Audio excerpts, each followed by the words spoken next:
Hello and welcome to this Grattan Institute webinar. My name is Amy Haywood. I am the Deputy Program Director of Grattan's Education Program. Before we start today, I wanted to acknowledge country. I come to you today from Wurundjeri lands, and I acknowledge and celebrate the First Nations people on whose traditional lands we all meet and work, and whose cultures are among the oldest in human history. This conversation today is about implementing a whole school curriculum approach, and it follows on from two recently released Grattan reports and a webinar that we did last week with another school, Docklands Primary School. To talk to us today about what that looks like in a secondary school setting, I'm very excited to be joined by two very special guests, Stephen Pestana and Jarrad Stewart-Olsen from Aveley Secondary College. Aveley is a newly established school in Outer Perth and is one of the role model schools that we feature in our latest research on curriculum planning. So Stephen is the foundation principal and Jarrad is the former head of science at Aveley and now coaches teachers in his work with Teach Well. So thank you both very much for coming here today. Pleasure. Thank you. The structure for today's session is in three parts, similar to the webinar that we ran last week. So I'll do a little bit of scene setting about what Grattan's been doing and why we focused on curriculum planning. Then we will really dive in deep and get to ask some questions to both Stephen and Jarrad about what implementing a whole school curriculum approach has looked like at Aveley. And then lastly, we'll have a section for question and answer. So we've got some pre-submitted questions from audience members, but if you're sitting there and there's something you're curious about, you can just tap on the Q&A function and put in a question for yourself. And we'll see which ones we can get to. So thinking about curriculum, Grattan has been interested in this topic for a little while now. We've actually released two reports on this particular topic. So the first in October last year, Ending the Lesson Lottery, How to Improve Curriculum Planning in Schools, was really focused on understanding the issues at play. What was going on for teachers in terms of curriculum planning in schools, and understanding that there was a lot of heavy lifting that schools would need to do. What were the actual practical things that governments and system leaders could do to help schools and teachers with that particular work planning load? Our second report, which is actually a guide, came out just last week, and it is How to Implement a Whole School Curriculum Approach, a guide for principals. It features Stephen on the front cover, which is lovely to see and have him here today.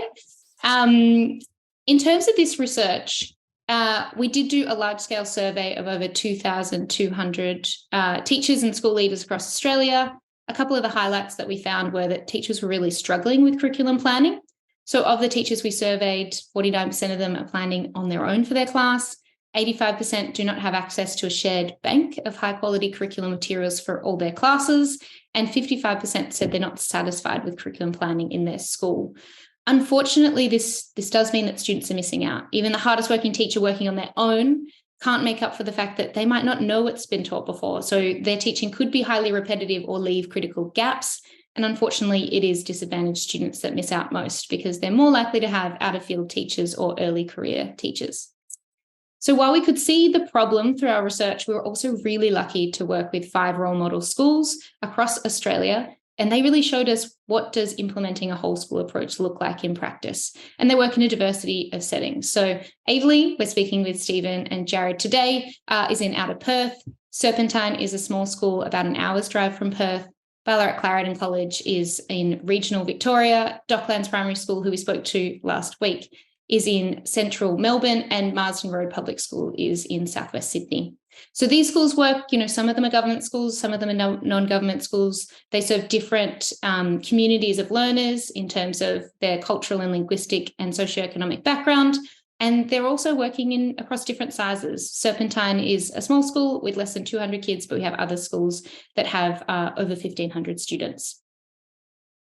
So what they showed us was that this whole school approach is best. And what that means when we say whole school approach is it's having a real shared vision of what we're teaching and how we're teaching it. So actually understanding, okay, what knowledge would we expect students to learn, and then sequencing out that learning across years of schooling. So we know what's going to be learned in prep and how that builds up to grade 6 in a primary school and then in a secondary school from year 7 onwards. And because you have that shared understanding of what that sequence looks like, it actually means you can use shared curriculum materials across your class. So if I'm teaching, I might be able to share the same teaching materials as another English teacher, for instance. And that means that I can have a reduced workload myself personally as a teacher, but it also means that students get consistency across different classes in a year level, but then across years of learning as well. So whilst concrete curriculum materials are, really easy to talk about, they're actually not the only part of this approach. And in looking at the work of schools like Aveley, we really saw that it was only one piece of the puzzle. So there's a lot of other things that go into that as well, including, an agreed instructional approach, a tiered support model to catch up students who might be struggling, curriculum leadership roles that enable those leaders to actually own that sequence of learning across years for students, and that ongoing embedded professional learning. So that is a very short run through and snapshot of our work. But we should really hear more from the people who've actually done it themselves, which is Stephen and Jarrad. So I'm going to pass over to Stephen, you first. And I really want to understand why you chose to implement a whole school curriculum approach and a little bit more about the context of Aveley specifically. Thank you, Annie, for the question and the chance to talk about our work here at Aveley. Look, the key factor, as you've said, is that context. New school and new suburbs in a very fast-growing outer metropolitan part of Perth, with the community looking for something that met their need. They wanted a school of choice, and we wanted to provide them that school of choice with a sense of excellence. You talked about those sorts of schools that don't have that support. I was at those schools, and I knew this was an opportunity to change that from the ground up. So that's why we really seized this opportunity to try and build something from the very beginning. I had that sense of frustration of doing things alone as a teacher and as a leader. So from the very beginning, we wanted to set this sense of team and build a collaborative culture based on a very deep moral purpose about success for every child every day. We were influenced by ideas like Marzano's guaranteed and viable curriculum. We wanted everyone to access that curriculum. We knew it had to be viable. We wanted to create a really strong professional learning community from the very beginning. And our pedagogy, as you know, was critical to us. We were very influenced by lots of models, but we honed in on one in particular, explicit direct instruction from Ybarra and Hollingsworth. And I got to mention Lorraine Hammond has been influential in the way we've done lots of the things we've done. So our desire to be really inclusive and to have a real sense of equity for all of our students was really critical. We wanted to have everyone to make sure they could get that curriculum. But we knew our students were below benchmark from the data coming in. We knew that we were going to have to do a lot of work to try and catch up with these students. My own experience in the past was with inquiry learning through academic talent programs, but I knew that wouldn't cut it here. So we rethought things, and we made a very conscious decision to go with an explicit model of instruction. That shaped the way we did a lot of things. It shaped the need for being very consistent. It shaped the need for a great deal of collaboration, and we had to have very strong lesson design. And that led to things like shared templates for curriculum planning, shared templates for PowerPoint presentations, and so on. So we were creating a structure of sharing from the very beginning. And one of the things we wanted to do, of course, was to make sure our curriculum was well planned and coherent. And we had the chance to start from the beginning. But as simple as it sounds, this is as we all know, a very difficult task. And we realized, in retrospect, we really jumped in, kind of not knowing what we needed to do, but we had a good go at it. All the time, we realized that we had to devolve this process towards our teams. And so we created very strong collaborative practices through our PLCs. We did a lot of work on setting up this teamwork. I think we did a good job of devolving authority and distributing our leadership so that our middle leaders, people like Jarrad and others, were able to really work in that space. And of course, we shared all our work through Google Classrooms. All our documentation from learning areas and whole school materials are all shared. I also wanted to create a really strong performance development culture for my staff. I knew that we would have difficulties in getting the kind of staff that would be ideal for a school, being in far-flung suburbs of Perth. We actually wanted to have graduates and Teach for Australia associates because we wanted their initiative and their energy and enthusiasm, but we knew they would need support. So from the very beginning, we had a strong mentoring and coaching program to support them. That again created this whole collaborative approach. So really I keep coming back to the notion of collaboration and team, which from the very beginning I felt this was the way I would like to have been a teacher, when I started my work. So I tried to create that environment for teachers who are coming on board. Yeah, fantastic. And I think Jarrad is going to show us a little bit of what are the fruits that bear from that collaboration, because he's going to be kind enough to show us a sneak peek of some of the curriculum materials that you've actually created at Aveley in the science department specifically, and what they look like. I'll hand it over to you, Jarrad, to really show us the concrete details of what we're talking about.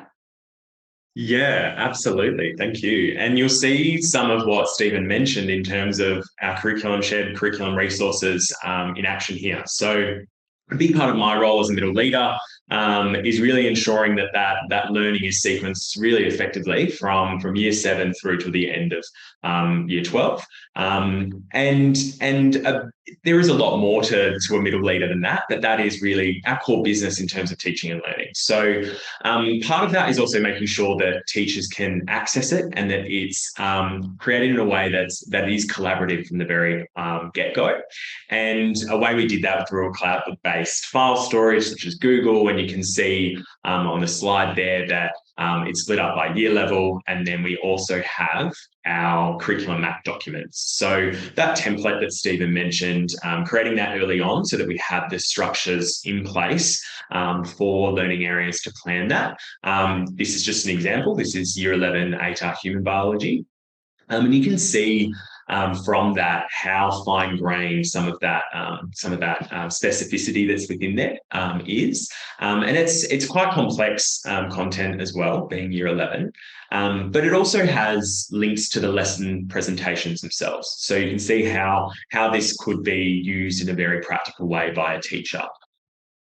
And that sequencing from lower school is really important so that we set up the success for our students in a course like that Year 11 ATAR Human Biology course.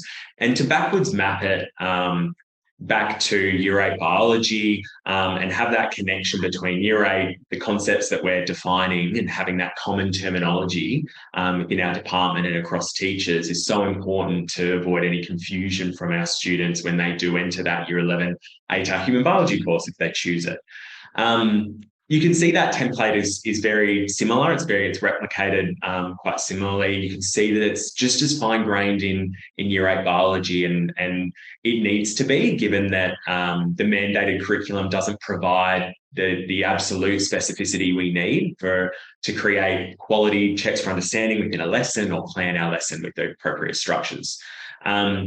With that one, for Year 8 biology, you can also see that we've aligned it to curriculum descriptors, and we're lucky enough to have some elaborations around those two linked up. And you can see the connection between that Year 11 and that Year 8 course, which is important for my teachers within the team to be able to see that connection as well. Mm. So what does one of those lessons look like? And you'll see some of what Stephen said about explicit direct instruction, that model replicated here with the lesson design components that we would use. So we've got, you'll see the slide template that he referred to as well, that we use when we plan our lessons that are within a classroom environment. And this lesson was looking at animal and plant cells, falls within a sequence, probably a few weeks into Year 8 biology. And we build in retrieval practice. That was another big effort that we put in place from early on to ensure that our students are reviewing content like that needs to be automatized, like vocabulary, but also previously taught content and spacing out that practice so that it can encode more strongly. So you can see some previously taught content in here where there's cell structures that they're identifying. They're then linking up what the organelles are with their functions, so the parts of the cell with their function as well. Then we'd introduce the initial teaching of some new concepts. We activate their prior knowledge on what they learned previously. And then we build that concept over time, and that concept is developed. So the differences between plant and animal cells is broken down for teachers to be able to present to their students with definitions, but also examples, graphic organisers if needed to scaffold that learning. You'll see through this that there's checks for understanding as well built into these so that the teacher can, in the moment, check for understanding before moving on to a new part of the lesson. And that's to ensure that our students are following along and they're having success with the content before the teacher introduces a new concept or skill. And that continues through to developing the skill itself at comparing plant and animal cells. There's graphic organisers to support that. And you'll see a gradual release of responsibility as well for the students. And also culminating in some deep level checks for understanding, which would be something like sentence level writing, where there's some sentence stems that students are responding to, as well as then some independent practice work that the class could get on with before a close of the lesson. So That's a huge amount of I suppose detail in a very quick amount of time. And the first question we often get is, how did we create these from the get-go? And it does take a lot of amount of time and effort. And really what was essential was in those early years having a common understanding of what good practice is. And everyone understanding that from the get-go really meant that when we saw what the resource would look like and envisioned what that would be, it was similar between teachers. And that's really what was key from the beginning. But also it also takes a role like mine to really allocate that in an equitable and fair way, and in a way that's fair on the staff that I'm working with, but also almost selling it as a this is going to actually make not only our teaching better, but also better for our students to be learning some complex work, with the ultimate goal that with time we would end up in more of a maintenance or refinement stage rather than creation of everything from scratch. So that was important. And these are living, breathing documents. Even 6 months ago when I would have jumped into these last, they've changed since then. And parts of those change would depend on a review from maybe a content expert, a review from the actual evaluating it after it's been delivered based on the formative assessment that the teachers got in the class. And part of that could also be from standard assessments such as NAPLAN. So building some sentence level writing was a purposeful change, an intentional change that we made and started including because of something like NAPLAN, our writing. We wanted some writing intervention and wanted to spread that out across the school. So it's definitely living and breathing. And in terms of how it's used across the team, really the expectation is that with so much time and effort and resources going into creating these, there is an expectation that they are used. And if you walk down, I suppose, our science department building at this, where there's maybe 8 classrooms of Year 8 science going on a Monday morning, where fresh learning is really going to have a lot of success, then you're going to see that lesson being delivered in each classroom. And would it be at the same pace or be exactly the same in its delivery? No, it would depend on the students in front of that teacher and that teacher responding to the formative assessment or the checks for understanding that they're getting within that lesson, and reteaching if necessary. It shouldn't be seen as this linear start to finish slide presentation. It should be used flexibly in the moment, with professional judgment from the teacher as well. I think what's also key here is that teachers, if they find a lesson that they don't like or that it feels clunky and they're like, something about this, I don't want to run it, that's a signal to us that there's something here that we need to refine. There's something here that isn't quite right. So let's spend some time in making it right so that it's not a wasted resource, a resource that's just set and forgotten and then becomes ineffective with time. We spend time fixing that up. And that's through role modeling for me as a leader. When I see that, that's also scheduling maybe time when 2 teachers, are having a discussion in the staff room, and it is about the nitty-gritty of how that lesson went. And they might have said, oh, that food webs, those steps to create the food webs, there's one in there that we just need to tighten it up. And then the conversation is more around that rather than other things that can be discussed in a staff room, such as, I don't know, desk space or printer difficulties or those kinds of things. It's a very sophisticated professional discussion around how we can make this more effective for our students. And following that process through. So me as a head of learning, making sure, hey, heard you have that conversation about that food web procedure. Do you want to just quickly go through it at the staff meeting this Wednesday? Make sure and clarify with everyone, because it probably has implications to maybe a Year 11 course that does delve into ecology as well. So also maintaining these resources does take an effort. But yeah, so that's a quick snapshot of how we created them, how we used them, and also what it looks like. That's an excellent snapshot because it shows just the complexity and the sophistication that's required to actually design and map out those kinds of curriculum materials in this kind of comprehensive and detailed way. It is not a simple task. And I think We should say that Aveley's had the luxury of actually stepping up a year level at a time. So you've done, you were able to start just with year 7 and then move to year 8 and year 9. And then the materials that you've developed years ago, you're able to go through this process of refinement. But you can really see that integrated approach around, Stephen, you were talking about it, understanding what your instructional model looks like, and in the detail of, we have specific ways for how we check for understanding. And then that actually enables you to create materials that will work for everyone. And I think the other thing that I'm just picking up from what you said, Jarrad, is around that, professional judgment and responsive teaching. Time and time again, teachers do need to would have high quality materials, but those materials need to be able to point them towards how will I in the moment respond to the learning that I can see students are doing? And that, the check for understanding is a really great example of something like that.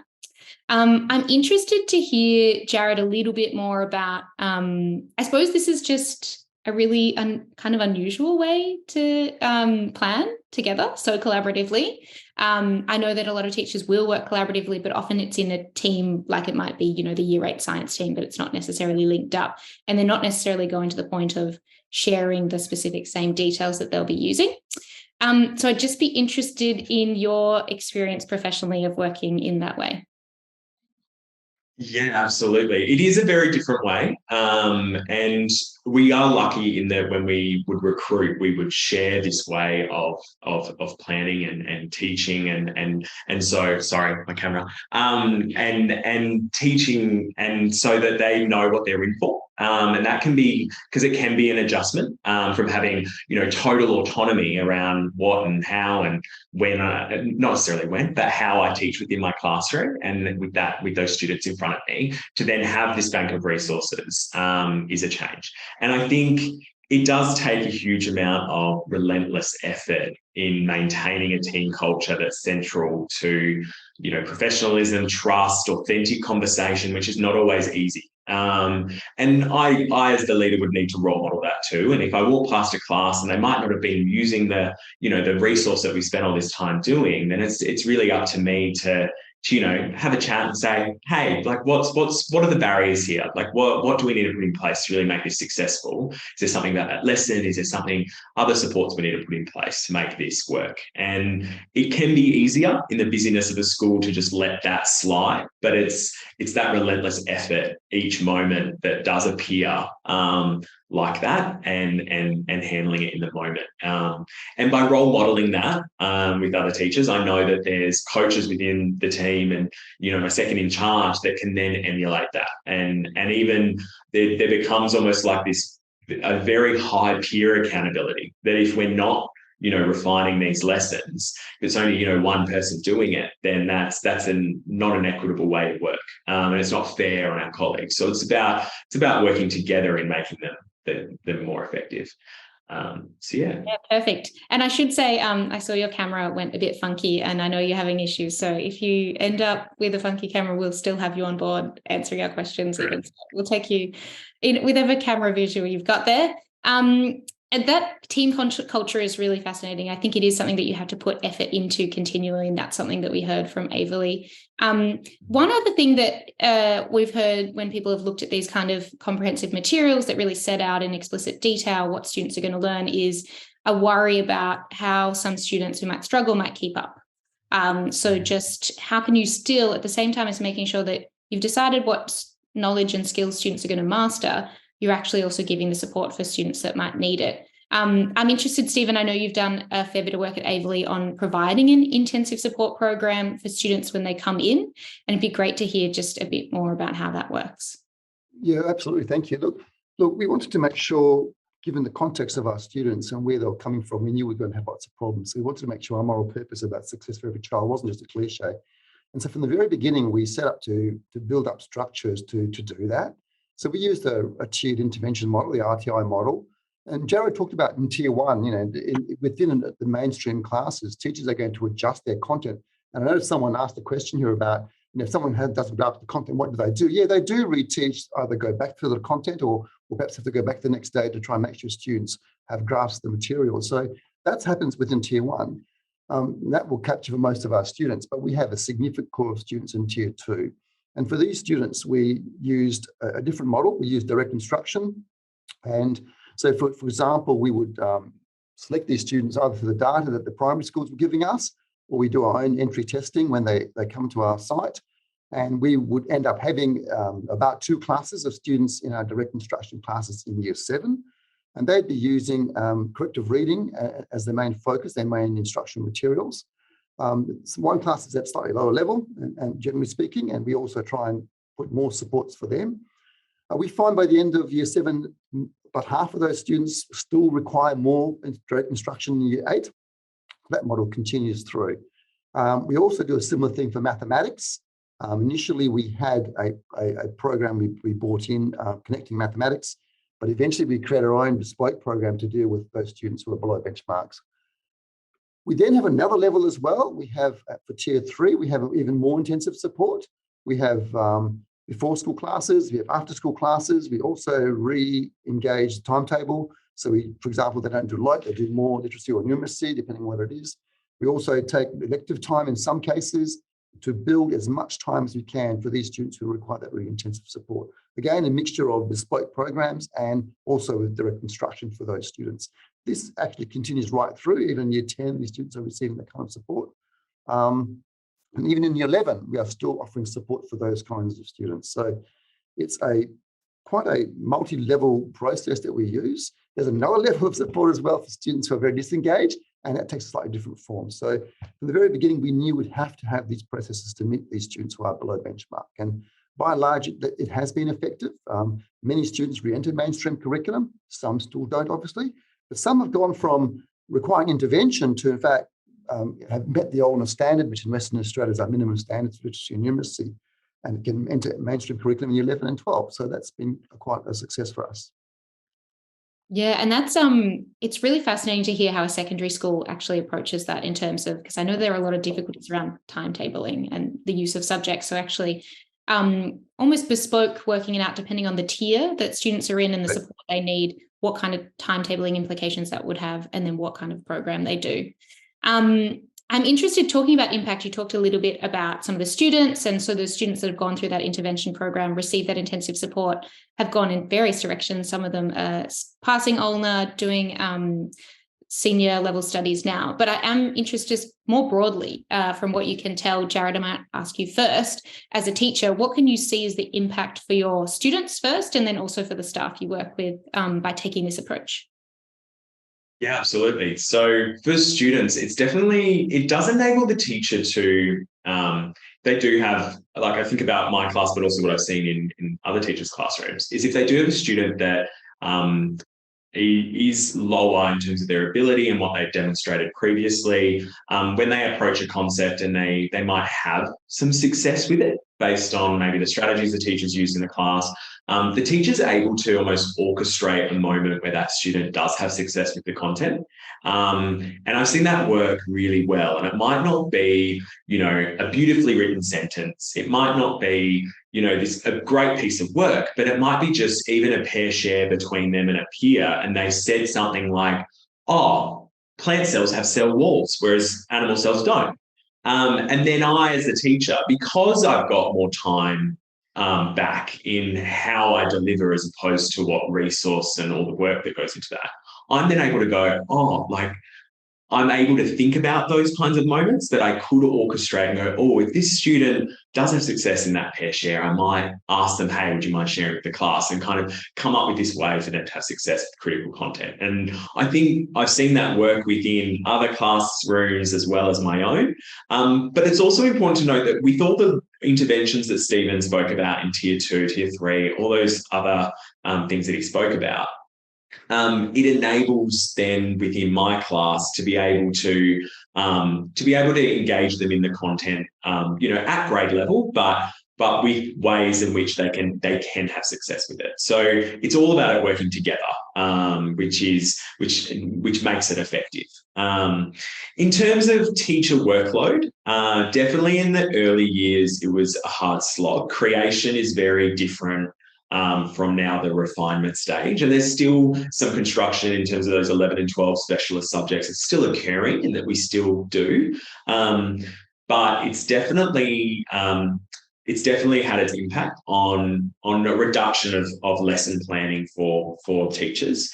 Teachers within my team, they're committed to their students, so that often then becomes the things that did fall off the wagon when they were doing the planning. Those are the things that they've replaced that time with. Teaching is this huge job, so there might be other things that they're able to do, whether that's, I can contact that parent with that positive call home, whereas before I just wouldn't have the time to even do that. So that's how I've seen it within the classroom.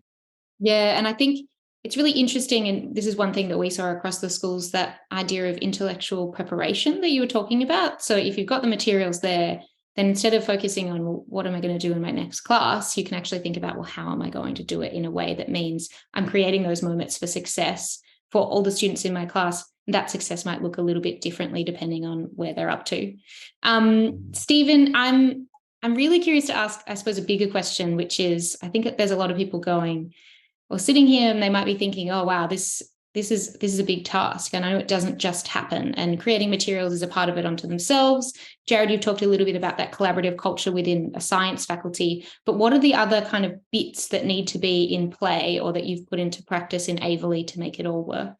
Look, I think one of the things that, and Jarrad didn't quite mention this, but one of the things that when new staff come on board and they see the kinds of things Jarrad showed you, they recognise the kind of support that they're getting. So one of the impacts is that staff go, wow, this is all there ready for me. All I need to do now is focus on my teaching. It's not that simple, we know, but it is a real source of strength for them coming in, knowing they've got this intense support in the curriculum space and in other spaces as well that we try and provide. So that's part of trying to build it. That's part of how we're able to create this, is by trying to make sure that we understand that the purpose here, the vision here, is to have this deep collaboration across the school in all areas. To create that, you've got to give them the time and the resources to do that. You have to be generous, and you have to be patient. You cannot build this thing overnight. You can't just buy something in. I know that there are some things out there, but it is actually almost easier to build it from scratch in some ways, and to fit your context, given your staff and where your students are at. So that requires time, and it requires support to do that. It does mean building the capacity of middle leadership, especially. Now, in our first couple of years, we didn't really have a formal middle leaders, but we already knew who the leaders were. So that professional learning, whether it was externally brought in or our internal training, was absolutely crucial. Jarrad mentioned some of the quality control and the accountability for some of the materials. That was part of that. So we had a standard, and staff bought into that. So we were building the structures as we went along. Did we know all of that at the very beginning? Not entirely, to be brutally honest. But I think by as we went on, we realised the scope of what we had to do, and then we fitted our work to do that. Another big part of that was our instructional coaching model. I mentioned before how we had the need to support our staff, but so the instructional coaching model is not just about the pedagogy; it's bigger than that. I mean, one of the structures, I suppose, from the very beginning we created in terms of developing this performance and development culture was I appointed one FTE pretty well to lead all this. So Jess Cubbage, as Jarrad well knows, was central to this process. So I, from the very beginning, front-loaded time and a very capable person to lead this process. So that's another key element. You've got to have the leadership who has the background and knowledge and capacity to drive this through. And then initially we gave staff time to do some of this work in the very first couple of years. And that time eventually got aggregated into our coaching model. So right now, for example, we have 7 coaches at 0.2. Do the maths, it's 1.4. We also have coaching to support behaviour. That's an additional resource. Together with Jessica, I mean, that's almost 3 FTE we provide to support. Yes, it's the focus is pedagogy, but lesson design is part of that support, and part of that is also looking at the curriculum. So there's a lot of support to get this to happen and to make it and to support it. And unfortunately, you have to make a decision as a leader. You've got to resource it. And you do have to create this culture. Initially, I think that this culture that Jarrad talked about, Jarrad's team is a very good example. People buy into it. And the truth of the matter is that the other teams have very similar kind of attitudes towards building as best they possibly can for their peers. So, yeah, you have to build a culture and sell that, because the payoff is there. Yeah, absolutely. I think it's really interesting. I remember, and we actually profile and do a little infographic in the guide that we've got, that model that you have. It sits, I suppose, around a team and around a teacher. And I remember your context, there's a fair few early career or new teachers coming in, having that support of a coach, not only on behavior and some of the positive behaviors in the classroom and managing those, but then also actually somebody sit down and help you write a lesson. But you already have an understanding of what a good lesson actually looks like. So there's a strong foundation that you're already building from, which is pretty incredible. I'm looking and seeing that we have a couple of questions from a few people who are watching on. One of them is Zoe is interested in the assessment of textbooks and whether textbooks were used at all in the creation of some of the work that you've gone to. I think I can see Jarrad's nodding his head, so he might have something to say there. We also had another person asking about what other supports and programs, but we might ask that question from Zoe first to you, Jarrad. Absolutely. Did we use textbooks? Yes, we did. It helped teachers when they were creating resources at grade level. It did allow them to also have more, I suppose, quality assured definitions to maybe draw from if we didn't have that within the curriculum, examples, question types to draw from to create them. So yes, definitely of value. In year 11 and 12, there's more value on those. It's a higher stakes environment. We like to give that structure to our students. So those are definitely, I suppose, used more. And sometimes even in the lesson presentations, it has references to those in year 11 and 12, so that there's some really good high quality textbooks that are a part of those courses that align really well, so they can be relied on a bit more heavily than, say, lower school. There was another question I answered just quickly, which was about reteaching in the moment. And I did put a written response to Danielle, who asked that question. It was about reteaching within the lesson, or are there other options? I always would tell teachers that our retrieval practice can be responsive too. So if there's a concept or a skill that isn't as firm, that you want it firmer with your students and you want it encoded really strongly to long-term memory, and you found that in initial teaching it just wasn't, that's what you would place more emphasis within your retrieval practice. So there are other opportunities to do that. And there might then be also another point in time in the sequence of lessons that you might build a significant amount of retrieval practice around, so that they can be a bit more responsive to what's happening in the classroom. Yeah, absolutely. Thank you for doing two questions in one. Nice. Somebody else pre-submitted a question, and it was a bit broader, but it was about, I suppose, other resources that you draw upon. So textbooks is one thing, but they were more wondering, is there anything, say, that's been provided centrally by a department or an equivalent, and a support or program that assisted you, or is there anything that you'd like to see? Stephen, do you want to answer that first, and then Jarrad have a go? Look, there's no question that we did look around at other resources, and before we even engaged in School Open, I looked at lots of other sites around internationally in the UK and US and so on, and DataWorks was one, and the Oak Academy, which you've referenced in your own materials elsewhere. There are materials out there, but we couldn't just go in and just grab them. We had to build it from scratch, because we needed to have the pedagogy, lesson design, and skill the staff up before we went there. So a complete package might work in some contexts. For our context, it didn't and couldn't have worked. So we had to actually build it from the ground. New school, new staff, lots of graduates and so on. So we went this way. And I think, so I suppose we did it ourselves fundamentally, really. But what we did do, though, we did rely significantly on a program, the Fogerty Advanced program, to structure the way we did it. We went about going about it. So their support, I suppose, was more a broader change management process around planning, about change management, about skilling teams up, and about having disciplined dialogue within those teams, and having systems for accountability and meeting our KPIs. Those kind of structural things which they provided were actually very important for us to build this over time. Because if you're going to build this from scratch, you need to have a template. You need to have strong processes to guide yourselves and make sure it happens. And so whilst it wasn't a technical package, it was an important part of the process. And of course, it also brought us into contact with other like minds doing similar things. And we did, in fact, exchange ideas and share ideas across schools. And we'd go and observe other schools and see what they were doing. So it was useful for that as well. Yeah, and I think that point about you drawing on that Fogerty Advanced program is really good, in that this is a significant, process to change. You're talking about how your organization works and the normal ways of working. So that does take, and I understand, Stephen, it took you years to kind of implement and make those changes over time. Absolutely. So I can understand how a program like that would be of help. Jarrad, how about you? Anything that you drew on or that you wish you had?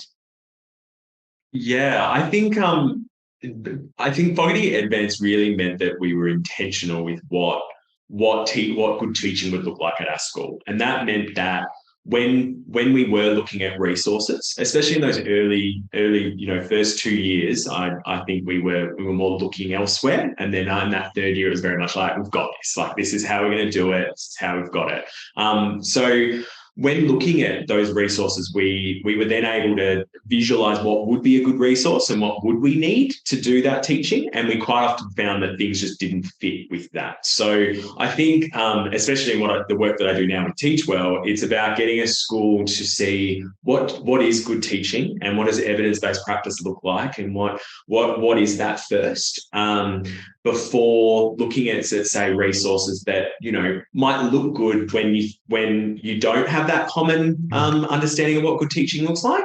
But then when you develop that, you can be more aware and more selective over what is a good resource and what's not. And for us, we just found that creating our own by looking at others, but also using other supports such as, high quality textbook that aligns to the grade level. Like, we can use that as a teacher reference to create what we need to create.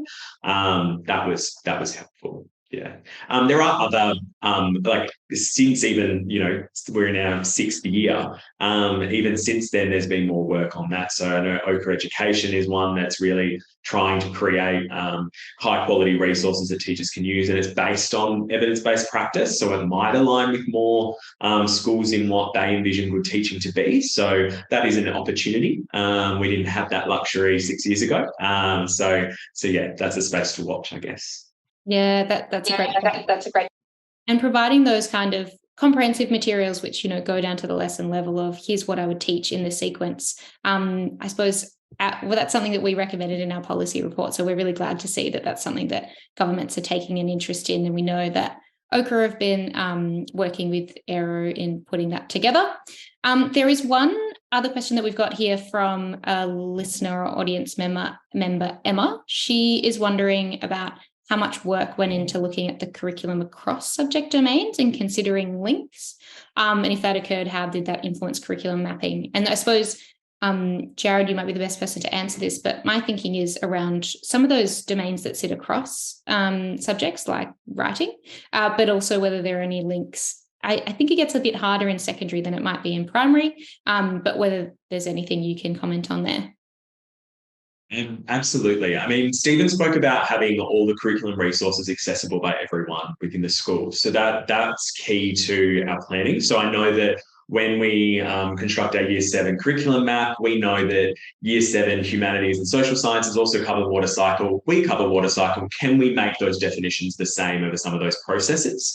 And it also allows us, I had a Year 11 human biology teacher, Gunn, look at how writing is taught in English. She was able to jump into English, see how they were teaching, let's say, an essay structure, so that when she was setting a summative assessment for essay, like that needed an essay response, she was able to draw on some of those resources. So even by just having those fine-grained concepts and skills open and across everyone, it allows teachers to do that in an easy way. So that's super helpful. And I mean, Stephen spoke modestly about the leadership that exists, but it's also, and I speak about having those authentic conversations with my staff on the ground, but it's also, as middle leaders, giving that authentic conversation to our leaders so that they know how to respond to what's happening on the ground. There's some fidelity with their decision making to what's actually occurring, so that they are able to remain responsive. They are able to go, we need more coaching support in this way, based on how we're working. But it's also the time. I know Stephen gave a huge amount of curriculum planning time in those early years for us to actually spend time doing this, and spend time discussing as a team, like, how are we going to do this? What structures do we need? What's the process around this? And that time is invaluable. and really set us up for success with then creating these high quality resources. So, yeah. Yeah, it all filters down from the top, and those kind of expectations that you set around how are we going to work together, what's the journey forward, and where are we ultimately hoping to end up. We are pretty much at time. So I think it is time to let everyone go and hopefully enjoy their Easter, which is just around the corner. If you have enjoyed this webinar, you might also enjoy the previous one, which is up online, which was primary school focused, talking to Adam Bright and Brad Newen from Docklands Primary School, who are also featured in our guide. All of the work that we do at Grattan is freely available up on our website. Just check out grattan.edu.au if you want to read more. And if you'd like to donate, you can also do it on the website as well. I will wrap it up there and let you get back to your day. But I do want to say thank you very much to everyone who's joining us. And also thank you so much, Stephen and Jarrad and your teams at Aveley, for all that you shared with us today.